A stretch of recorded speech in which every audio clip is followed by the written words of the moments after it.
Hey guys, today's video is going to be an A-level honest experience, honest opinions video. I'm pretty much just going to be talking because I feel really cozy with my duvet and my water and my lip balm if I get too chapped. And I just want to talk about my experience because I feel like a lot of my videos are just about how I love makeup. The thing is I like doing, but I think I don't really talk about what takes up all of my time, which is my education.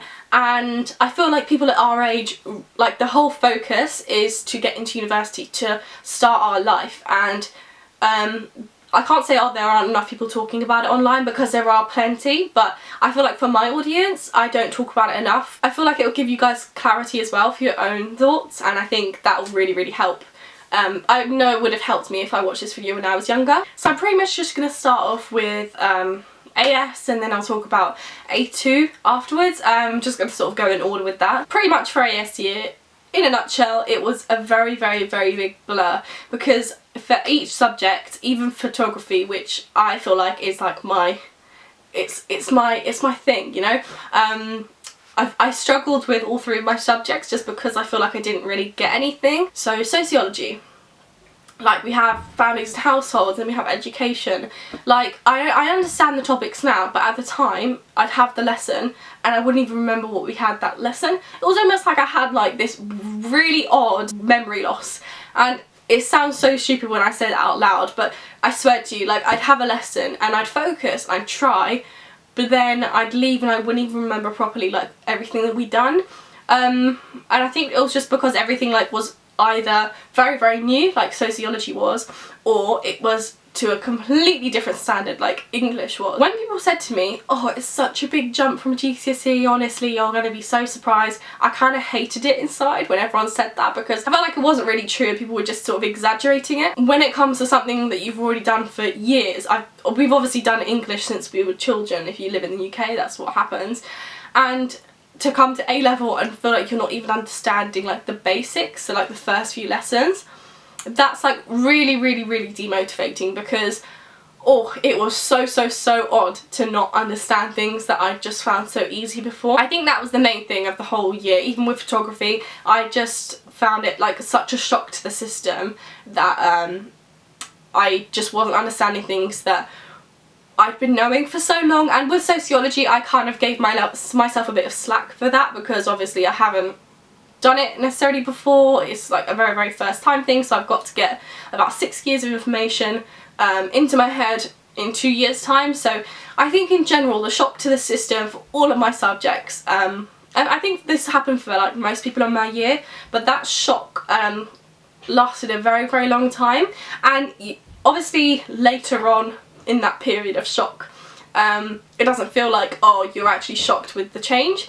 It just feels like you're really not getting it. But I feel like in general, the reason why everything was such a blur is because I was so taken aback about how difficult things were becoming. I even heard things like, oh, university is easier than this, university is so much easier than A-levels, everyone says it.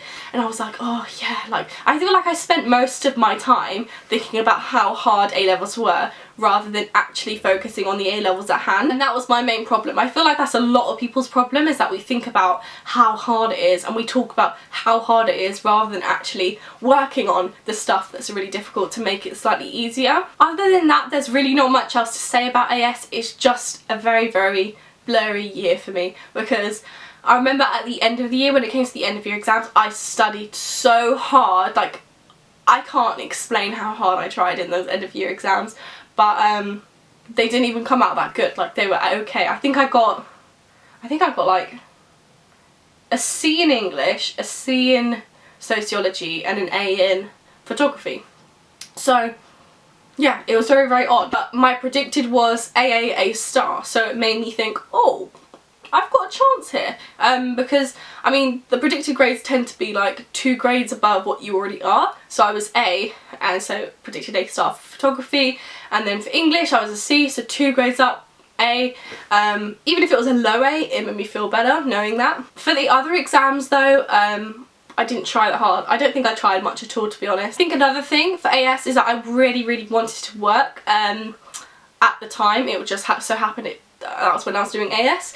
Yeah, so it came to like maybe October, November, and me and my friend Basata, we were looking at job applications, and that's when I started working at Tommy Hilfiger from December to March, and March was my exam, so that was the kind of period when I really should have been focusing on school, just because then it could have been a better build up to my final exams, but instead I was working, and I don't really blame myself, but I don't know, at the time I just thought working was so important, and also because at our age, you're going out a little bit more just because you're older, just because you have a little bit more freedom, a little bit more independence, and I wanted to be able to like fund myself with that, because I hate asking for money. I'm just not that girl. But anyway, that's kind of it for AS. It was just a little bit of a blur, like I said 10 times already, but yeah, if you're feeling like you're not really getting anything, it is probably just the shock that you're feeling, because that lasts ages. You just think about how hard things are, and you don't actually work on the hard things, but that's normal. Like, don't stress about that sort of thing. I would recommend like just letting that phase pass, but you could just act on it and just think, you know, I'm just gonna work through it, and that probably work a lot better in your favour rather than me. Okay, so for A2 now, I think it was the end of AS when I started thinking I wanted to go to Oxford, and so at the beginning of A2, that was when I had to really like start my shit. I had to like get my shit together. I was on it, and like before A2 started, I was so pumped. I was getting all my stationery, I was getting a new handbag for school, I was getting my folders, I was like organising things. I was so on top of it, and so I did. I started really well. I was studying like every day, but that only lasted a few weeks. So, but because of me wanting to apply to Oxford, if you don't know, Oxbridge application deadline is the 15th of October, so I was working on that deadline, and I wanted to do my personal statement in time and everything, but at the same time we were also learning new modules in like sociology, in English, and we were doing a whole new project in photography, and so like everything was starting up, and that was the time when I really needed to just focus on schoolwork and revision and like working, but I had to work on my personal statement at the same time, so that kind of didn't really help much. In the end, by the way, I didn't actually get into Oxford, so don't do what I'm doing, because it didn't work. I think it was end of September, maybe like a few weeks into A2, I literally, like, I'm not saying this for like pity or like dramatic effect, but I did actually have like a complete breakdown. I just built up so much emotion where I was just so upset inside about how much I had to do, and I wasn't one of those people who was like crying about how much stuff I had to do, but I wasn't doing anything about it. I was working on everything, like I was keeping everything up to date. I think what just made me really upset was just the fact that I had to upkeep this for so long, and when you know like you're not finished or something but you're really struggling, that's what like makes you feel like you're drowning in your own work. What I did though is I turned to my teacher, my sociology teacher, and I think she's like the deputy head of sixth form. People in my sixth form will know, but I don't want to say her name just in case she doesn't want to be known. But those two honestly were so lovely. Like, I did turn to my family as well. I was talking to my family as well, but I mean in school, oh, it was so nice to just like let it all out, and I was just crying for like a whole hour straight in the office, and I was just like crying and just explaining how like I really feel like I'm out of my depth here, and they get it. Like, if you don't feel like you're comfortable with talking to someone like that, I'm sure there is someone in the school who you could talk to. If not, there's your family. If not, there's your friends. If not, there are phone numbers who you can call if you're feeling like you're really struggling. Bearing in mind, I've never in my life ever experienced a breakdown like that. It was really tough on me, because I mean, if anyone's already had like a panic attack or an anxiety attack or a breakdown like I experienced, you would know what I mean when you just feel like everything is on top of you. And I felt like that also because of the Oxford application, because not that I told everybody, because I hadn't actually told everybody. I'd only told my friends, I told people who asked me, I told my family. I didn't like tell like the world. I didn't put it on Twitter being like, I am applying to Oxford. I didn't put it on Instagram. Like, if you could say I kept it on a down low, but I just felt like I'd disappoint everyone if I didn't get in. And like the thought of disappointing my family is the one thing I hate most in life. Like I want to make my family and my friends so proud, and just the thought of that happening, like not getting in, I think was another contributing factor. And a lot of the time, actually, this is another thing I forgot to add on to AS and also the start of A2, I did feel like none of my teachers understood like how much pressure and how bad I felt at that point. When I spoke to my sociology teacher, she was just like, yeah, I completely understand. All you need to do now is like write down a list of things where you can just clearly see what you need to do. Now we're kind of like midway through the year, so this is like the sort of point I can come up to.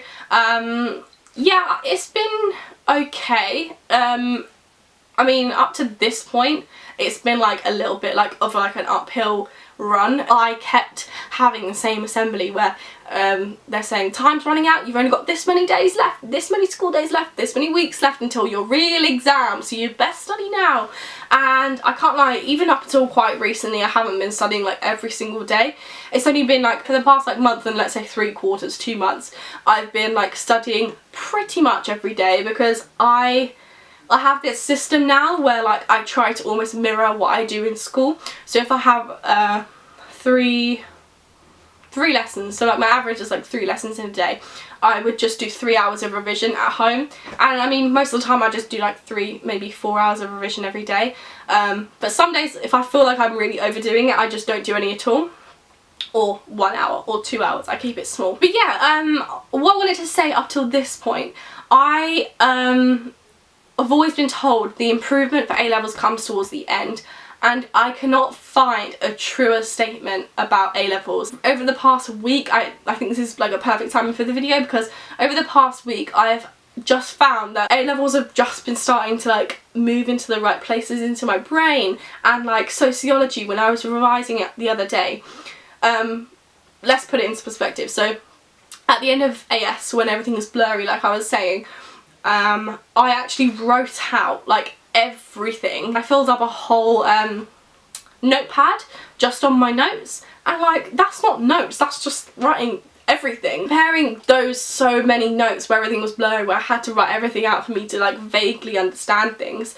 Now what I was just been doing this past week is I've been writing out the name of the sociologist, and I like write a vague sentence of what it is, and if I just look at the name I'm like, oh yeah, and I could probably talk about that person for like a minute or two. And like English, oh, it's just been so nice having to understand things a little bit more, and like writing essays I just found so difficult last year, and now it's just fitting into place. Not saying that I'm doing amazingly, I'm just saying like in general that's how it is. But anyway, that video is that for now. If you wanted me to do a my university options, everything about UCAS, everything about like what I want to do with my life, please let me know. I will be happy to do that video. I probably will film that video anyway. Also let me know if you do want other types of student videos, because I have had a lot of changes happening in the UCAS world and the university world recently. I've been visiting a lot of universities, I've been thinking a lot about universities and university life, so I would love to talk about that sort of thing. I will be doing a makeup collection soon. I'll be doing a first impressions and review of the Huda Beauty palette.